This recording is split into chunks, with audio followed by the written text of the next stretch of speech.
চোখের সামনে কত মানুষ মারা যাচ্ছে, তারপরও মানুষের হুঁশ ফিরতেছে না। পৃথিবীতে একমাত্র মানুষই হচ্ছে সবচেয়ে বড় বোকা, যে কিনা মৃত্যুর সময় একটা টাকা, একটা কোনো কিছুর সাথে নিয়ে যেতে পারে না। শুধু সাথে যায় তার একমাত্র সাদা কাফনের কাপড়। তারপরেও সে রাত দিন 24 ঘন্টা ছোটাছুটি করতেছে। কিসের পিছনে ছুটতেছে সে নিজেও জানে না। আর বাংলাদেশের যারা কিনা সরকারি চাকরিজীবী আছে, এমপি মন্ত্রী আছে বা বড় লেভেলের যারা আছে, তারা তো সবচেয়ে বড় বোকা। এই যে আপনি এমপি মন্ত্রী আছেন না, আপনি যে এত কোটি কোটি টাকা মানুষের হক মেরে আপনি বিদেশে টাকা পাচার করে আপনার পরিবারকে আপনি বিলাসবহুল জীবনযাপন করাচ্ছেন না, আপনি আজকে মারা যাওয়ার পরে পরের দিন আপনার ছেলে বলবে যে শালা একটা ঘুষ করছিল, ওই শালা একটা দুর্নীতিবাজ ছিল, শালা দেশের টাকা বিদেশে পাচার করছে, আমি তার সন্তান, আমি নিজে তা জানি। আপনার সন্তানই কথা বলবে।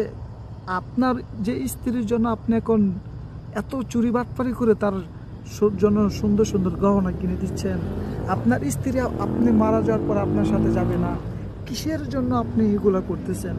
নিজের বিবেকটাকে একটু খাটান। একটা জীবন, একটা জীবনে শত শত কোটি কোটি টাকার কি একটা মানুষের প্রয়োজন আছে?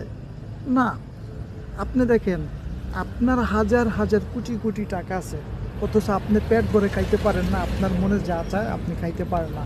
রাস্তা দিয়ে যাচ্ছেন, দেখতেছেন কত সুন্দর সন্দেশ মিষ্টি, আপনি খাইতে পারেন না কারণ আপনার ডায়াবেটিস।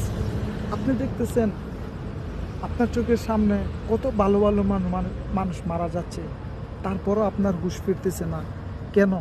একটু থামেন, নিজের বিবেকটাকে একটু খাড়ান যে কেন আপনি এগুলা করতেছেন, কেন করতেছেন, কেন করতেছেন? গরিবের হক মেরে খাচ্ছেন, এই যে কোটি কোটি টাকা কামাচ্ছেন।